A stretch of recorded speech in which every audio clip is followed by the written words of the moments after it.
आया कहां से वो ध्यान होना चाहिए, साइन आई बटे साइन आर बराबर म्यू, आई कैंसिल हो गया तो आई बटे आर, तो आई का मान निकाल लिया अपनों ने। पार्श्विक विस्थापन, आ जाओ भैया आ जाओ। ये आयताकार कांच का गुटका है जैसा कल अपनों ने बात करी थी ना, सेम टू सेम। ये कांच का कोई टुकड़ा है जिसका कोई आयताकार शेप हो सकता है, इसमें से प्रकाश किरण अपवर्तित हो रही है तो अपने मुख्य मार्ग से डेविएट होगी, ये विचलित होगी, तो वो कितनी विचलित होगी ये अपन यहाँ पर डिस्कस करेंगे। अब देखें यहाँ पर हम कोई भी एक प्रकाश किरण तिरछी आपतित करवाते हैं। देखो तिरछी आपतित करवाने का क्या कारण है, कोई कारण नहीं है, कहीं भी आपतित करवा सकते हैं। ये हमारे पास प्रकाश किरण आ रही है, इसका मुख्य मार्ग तो डैश डैश वाली दिशा है, ठीक है ना। अब ये इसके लिए आपतन बिंदु हो गया, तो आपतन बिंदु पर ये हो गया इसके लिए नॉर्मल अभिलंब। अब ये इसके मुख्य मार्ग से भटकेगी, मतलब अभिलंब की तरफ झुकेगी, क्योंकि वायु से कहां जा रही है, ये कांच में, विरल से सघन में, ये चीज हो गई है। अब फिर यहां पर भी ये आपतन बिंदु हो गया है, तो इसका मुख्य मार्ग तो डैश डैश वाली दिशा में हो गया है। फिर यहां पर भी इसके लिए ये एक नॉर्मल हो गया है अभिलंब, तो अभिलंब से दूर हटेगी यहां पर, क्योंकि ये सघन से विरल में, ठीक है। अब यहां पर ये जो बाहर निकलेगी ना प्रकाश किरण, इसका ध्यान रखना आपको कि ये उसकी डायरेक्शन में होना चाहिए, आपतित किरण की डायरेक्शन में। तो ये वाला देखें अपन, मान ले जाए यहाँ पर इस तरीके से अपन, तो इसकी डायरेक्शन में ये वाला उसके समांतर दिखना चाहिए, ठीक है। लगभग दिख रही है, थोड़ी कम दिख रही है, मिटा दो ना फिर बना दो, स्केल की हेल्प से अच्छे से बनाओगे। ये चीज हो गई है। यहाँ पर इसको नॉमिनेट कर दो आप, ये जो है कौन सी हो गई है, आपतित किरण, आपतित किरण यानी कि इंसिडेंट रे। ये हो गई है आपके पास अपवर्तित किरण, और ये जो बाहर निकली है ये निर्गत किरण है, इमिटेड रे, ऐसा नॉमिनेट किया है इसमें। अब यहाँ कोई भी किसी भी तरीके से इसको नॉमिनेट अगर कर दें अपन लंब को, तो ये एम एन हो गया और ये एक्स वाई हो गया। देखो नाम से कोई फर्क नहीं पड़ने वाला, नाम कैसे भी दे सकते हैं। यहाँ पे इसमें देखना आप, मैं अगर नॉमिनेट करूं इसको तो ये P हो गया, तो ये वाला पॉइंट सपोज Q है, ये हो गया कौन सा R, ये S, नाम कुछ भी दे सकते हैं। मैं यहाँ पर आपतन कोण और अपवर्तन कोणों की बात कर रहा हूँ, इंसिडेंट एंगल और रिफ्रैक्टेड एंगल। यहाँ देखें आप, ये वाला हो गया आपके पास आपतन कोण, करेक्ट है, आपतित किरण और अभिलंब के बीच में बन रहा है, इसलिए यहाँ पर ये वाला जो कोण है जो दिख रहा है आपको, ये कौन सा हो जाएगा, अपवर्तन कोण। तो ये छोटा r यहाँ पर डिनोट कर दिया है।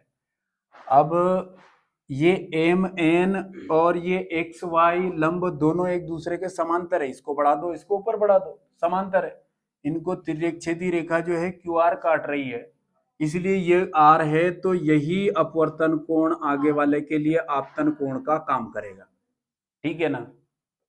और ये जो बाहर निकल रहा है ये है इमिटेड रे, यानी कि निर्गत कोण को इमिटेड बोला जाता है, इसलिए यहां पर इसको आई। फिर से देखें, आपतन कोण आपके पास आपतित किरण पी क्यू और अभिलंब एम एन के बीच में बनने वाला कोण एंगल ऑफ इंसिडेंट हो जाएगा। यहां पर अपवर्तित किरण क्यू आर है, निर्गत किरण आर एस है, तो अपवर्तित किरण क्यू आर और अभिलंब के बीच में बनने वाला कोण अपवर्तन कोण हो गया है। अब ये इसके मुख्य मार्ग से कितना भटकी है वो अपन यहां डिनोट करेंगे। तो ये वाला जो है डैश डैश आ रहा था, इसको आप स्केल की हेल्प से पूरा यहां तक डिनोट करवा दें। ये वाली चीज हो गई। तो कितना भटक गई है, यहां से यहां तक का डिस्टेंस है, इतना दूरी पर आ गई है ये। तो ये जो डिस्टेंस है, ये डिस्टेंस आप काई से भी डिनोट कर सकते हैं, यही अपने को निकालना है। ये डिस्टेंस, ये वाली दूरी निकालना है। सपोज ये दूरी जो है आपके पास d है और इसको कुछ भी नाम दे दो, मान लो कि ये z है, ठीक है ना। इस एम एन अभिलंब को आप थोड़ा काल्पनिक तरीके से आगे बढ़ा दो, इसको कुछ भी नाम दे दो, क्या दे सकते हैं, A B C D, D नाम दे दो, ठीक है ना। अब ध्यान दो, ये वाला है आपके पास 90 डिग्री और ये वाला भी है आपके पास 90 डिग्री, सही है ना। ये 90 डिग्री हो गया, ये भी 90 डिग्री हो गया है। ये वाला अपने को निकालना है। पहले ये डायग्राम रफ कॉपी में बना लो आप, फिर इसका डेरिवेशन बहुत ही सिंपल है। डेरिवेशन तो इधर देखें आप, यहाँ देखें, इसमें इसका वर्णन, इसकी रचना ज्यादा नहीं करने वाले हैं, जो दिखा हो। बाकी तो अपनों ने कर ही दिया है, नामांकित कर दिया, जहां पर सब कुछ हो गया ये समझो। फिर भी अपन बात करें तो इसको ज्यादा से ज्यादा ये पी क्यू आपतित किरण, क्यू आर अपवर्तित किरण, आर एस निर्गत किरण, दूसरा पी क्यू एम आपतन कोण है, एन क्यू आर ये वाला अपवर्तन कोण है, और ये तो इसकी कॉपी है। इतना आप अपन कर सकते हैं। इसको आगे की साइड बढ़ा दिया है, ये डी पार्श्विक विस्थापन अपने को, यानी कि अगर कांच नहीं होता तो ये इस वाले डैश डैश दिशा में आती। अब कांच के होने की वजह से ये इस मार्ग का अनुसरण कर रही है, जिसकी वजह से ओरिजिनल पाथ से ये कितना डेविएट हो गई है। डेविएट होने का मतलब विचलित होना, भटक जाना। तो ये डी, तो कितना है वो, कितनी भटक गई है अपनी ओरिजिनल पाथ से, 2 मीटर, 3 मीटर, 10 मीटर वगैरह, वो हमें निकालना है। इस डायग्राम में देखो क्यू डी आर, ये समकोण त्रिभुज दिख रहा है। तो यहां पर राइट एंगल, हमें जो जरूरत है वो अप्लाई करेंगे, ठीक है ना। तो यहां पर कॉस अप्लाई कर रहा हूं मैं, कॉस थीटा। अब ध्यान देना, थीटा कौन सा है इसमें, आर है, ये तो 90 डिग्री है, ये थीटा है, तो कॉस थीटा ना लगाकर क्या लगाऊंगा, कॉस आर। अब आधार बटे कर्ण होता है ना कॉस का, बेस अपॉन हाइपोटेनियस होता है। तो आधार कौन सा हो गया, देखो कोण के जस्ट सामने वाली भुजा तो हमेशा लंब होती है, तो आधार हो गया क्यू डी। तो आधार क्यू डी, और कर्ण कौन हो गया, क्यू आर, क्यू आर हो गया।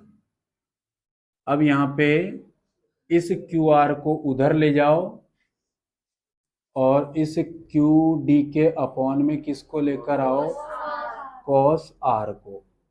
अब यहां एक और चीज देखें अपन, हम यहां पर ये जो आयताकार कांच का टुकड़ा है, इस आयताकार कांच के टुकड़े की मोटाई मान लो कि क्या है, छोटा टी है। कुछ भी ले सकते हैं, इससे फर्क नहीं पड़ने वाला, एक्स ले लो या फिर और कोई दूरी ले लो, डी ले लो, डी यहाँ दे रखा है तो और भी कोई डिस्टेंस हो सकती है, कुछ भी। जो मोटाई अपन बात कर रहे थे ना वो भी, यानी कि इसका जो थिकनेस है, ये वाला थिकनेस, वो थिकनेस कितना है, तो वो टी मान लिया है अपनों ने।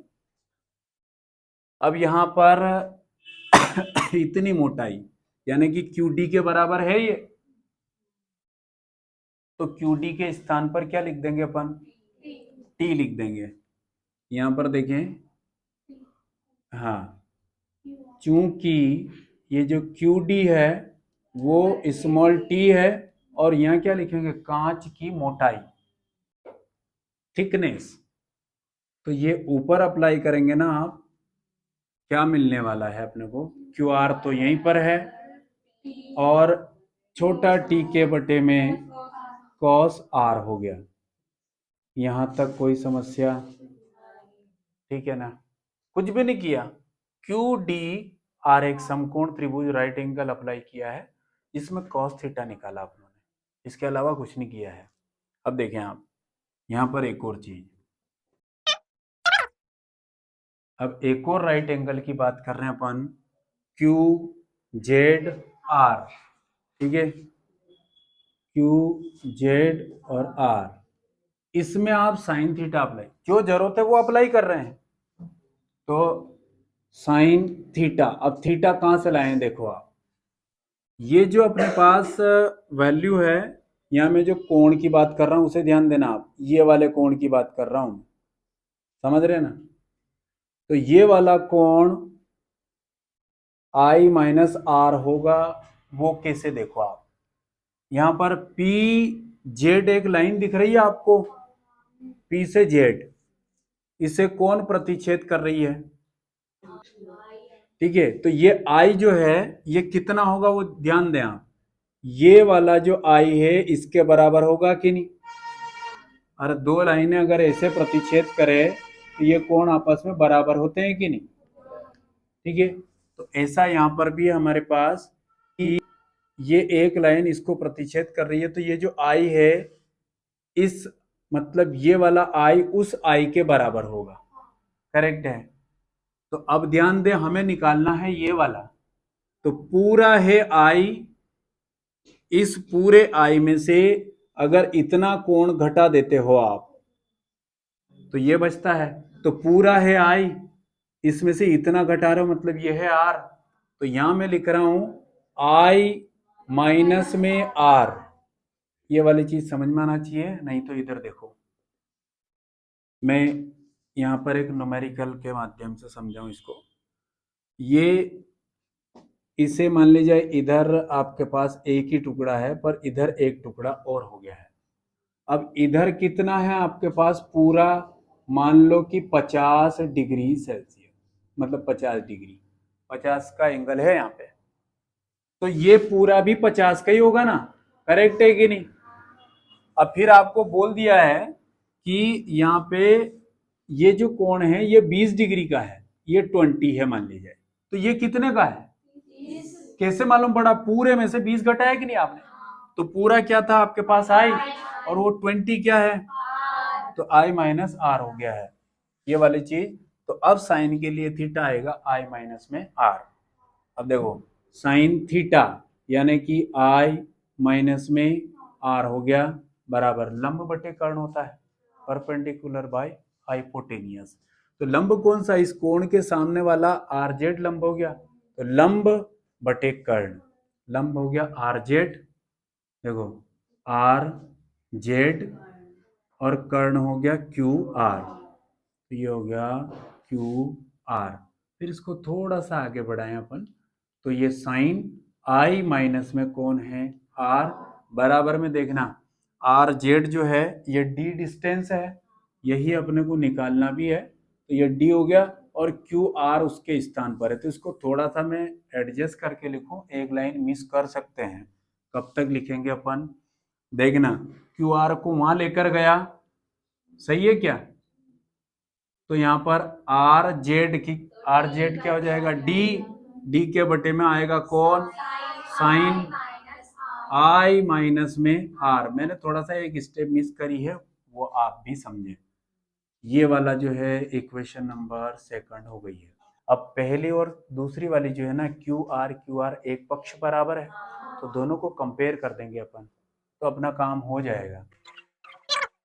इक्वेशन नंबर फर्स्ट और सेकंड की तुलना कर दी है अपनों ने, एक पक्ष बराबर दूसरा बराबर हो जाएगा, यहाँ पे देखो एक पक्ष में ये है टी के अपॉन में आया कॉस आर, दिख रहा है सभी को, ये हो गया, और यहाँ पर एक पक्ष है डी के अपॉन में साइन आई माइनस में आर, ये हो गया है।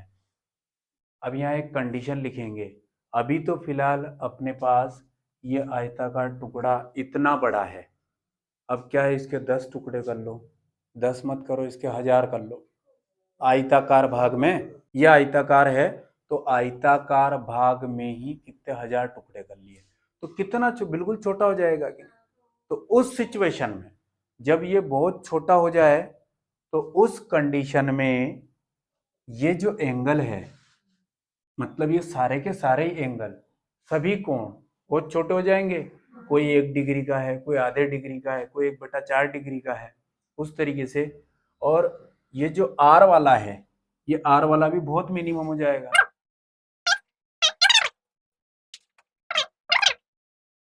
ये लाइन कोई किताब में नहीं लिखा रही है, पर घटना में हमने अपने हिसाब से कर दिया है जैसा अपने को समझ में आता है। क्या समझ में आता है अपने को? कि टुकड़ा बहुत छोटा हो। अब वो लिखेगा कि अपवर्तन के लिए घटना बहुत अल्प हो। समझ रहे हैं क्या? अरे वो उसका मीनिंग भी यही होता है कि टुकड़ा अगर छोटा होगा तो अपवर्तन की घटना ऑटोमेटिकली कम होगी कि नहीं? मतलब कम नहीं होगी, बहुत सूक्ष्म रूप में होगी। तो ये हो जाएगा। तो उसके लिए आप करने वाले हो साइन आई माइनस आर जो है, इसको सिर्फ लिखोगे आई माइनस में आर, पूरी जानी लगाएंगे, सिर्फ उसका जो वैल्यू है वो लिखेंगे अपन। और एक और चीज जो है, ये जो कॉस आर पर्टिकुलर एक कोण आ गया है, इसको अप्रोक्सीमेटली 1 लिख देंगे, मतलब बहुत ही कम है, यूं समझो। ये दोनों सिचुएशन आप अबव इक्वेशन में पुट करेंगे तो वैल्यू, इधर देखो रहा भाइयों,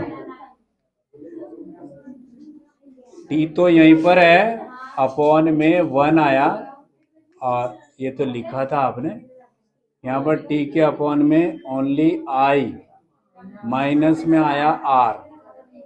अब देखो, बातें और पढ़ाई दोनों साथ में नहीं होती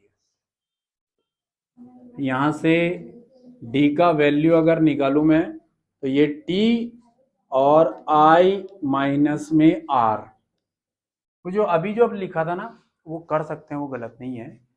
और चेक करने वाले के 90-80-90% लोगों के दिमाग में दूसरा फार्मूला होता है। इस वजह से अपन ये वाला कर रहे हैं, क्योंकि अभी देख के गड़बड़ करते तो उसे कहाँ देखने जाएंगे अपन। जिससे बढ़िया है कि जो उसको पसंद हो वही दे दो। अब यहाँ देखना आप,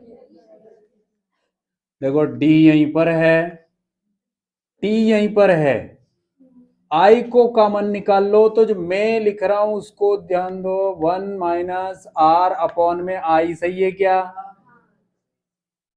देखो यहां से आई कॉमन निकलेगा ना, तो यहाँ तो 1 आ गया, अब इसके पास नहीं था तो अपॉन में, अब आई का मल्टीप्लाई वापस करो तो वापस वही चीज आ जाती है। ठीक है, ये हो गया है। अब आप अप्लाई कर रहे हो कौन सा? स्नेल नियम। अब अप्लाई करो तो थोड़ी वैल्यू दूसरी आएगी इसमें।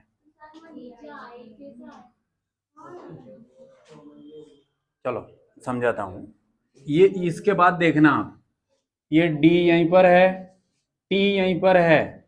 अब गुणित में ध्यान देना, आई का गुणा भी कर दूं, आई का भाग भी लगा दूं तो कोई समस्या नहीं है। और ये अपॉन में आई माइनस में आर यहीं पर है, करेक्ट है ना? ये वापस कटेंगे, वापस वही वाली चीज आएगी। ये काय के लिए कर रहे हैं अपन? फार्मूला लाने के लिए। तो यहाँ पर डी यहीं पर बराबर में टी यहीं पर, देखो आई को मैंने यहीं रखा, और ये गुणित 1 के बटे में आई है कि नहीं, इसको यहां पहुंचाया तो आई बटे में आई माइनस आर के बटे में आई, तो ये कैंसिल हो गया, ये 1 आया और ये वाली चीज। तो फार्मूला लाने के लिए कर रहे हैं ये वाला चीज। इसका सही प्रोसेस तो जो अपनों ने किया वो ये कि आई को कॉमन निकाल लिया, वो तो अपनों ने एडजस्टमेंट करके दिखाया था।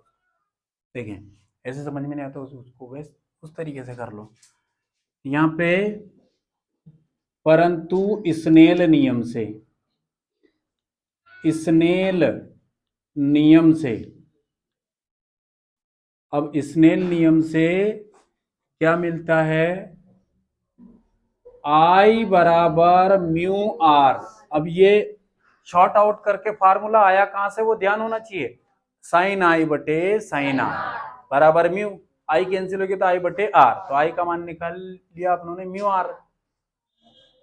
या फिर ऐसा भी मत करो, देखो सिंपल म्यू बराबर होता है साइन आई के बटे में साइन आर, सही है ना। ध्यान दो, यहाँ है आर बटे आई और यहाँ है आई बटे आर, तो एक के बटे में म्यू लिखाएगा, मैं लिख रहा हूं वो देखो आप। डी बराबर टी यहीं पर है, आई यहीं पर है, और ब्रैकेट में 1 के बाद में आर बटे आई, आई बटे आर, तो एक के बटे में म्यू लिखाएगा। समझ में आया क्या, नहीं आया? देखो नहीं अभी इधर, ये है कि नहीं? अरे इसे पलट दो तो आर बटे आई आता है कि नहीं, आर बटे आई, तो एक के बटे में म्यू लिखेंगे आप, उल्टा करके लिखा है। अब जैसे ये छोटी छोटी स्टेप है ना, तो इसको एक बार करके देख लें। अभी तो दीपावली है, बढ़िया दीपावली करें, तो बाद में